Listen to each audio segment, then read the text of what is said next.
ai wannan aikin naki mai riba biyu ne. Yaushe kike so ni sace ta? Sashi Samira dama za ta iya cin amanata. Ban sani ba.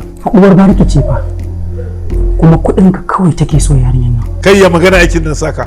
Aiki yana tafiya daidai kamar yadda ka umarta ya shugaba. Dan wallahi tallahi da na san hanyar da ka samu wannan makudan kuɗin tun farko ni da ba zan kula ka ba.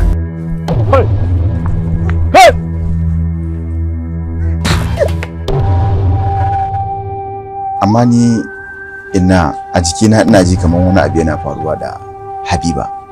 Shi yasa na kasa samun nutsuwa a zuciyata. Ai ina ta yi maka magana baka ansa ni ba. In ce dai ko lafiya. Me kake boyewa? Ni ne zan fara yi. Haba mai gida. Ni ne karami kuma ni ne zan fara. Kalla saurara. Yarinyar nan fa ba za ta iya rabuwa da kai ba. Kuma idan ba ta rabu da kai ba za ta gano sirrin kungiyar mu. Don haka lokaci yayi da zaka gama da ita.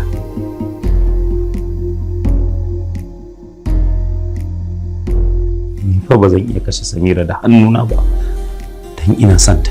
To ka sani shugaba ya ce in faɗa maka idan har ba za ka iya kashe ta da hannunka ba to zai sa aljanun da ke cikin gidan nan su shanye jinin jikinka.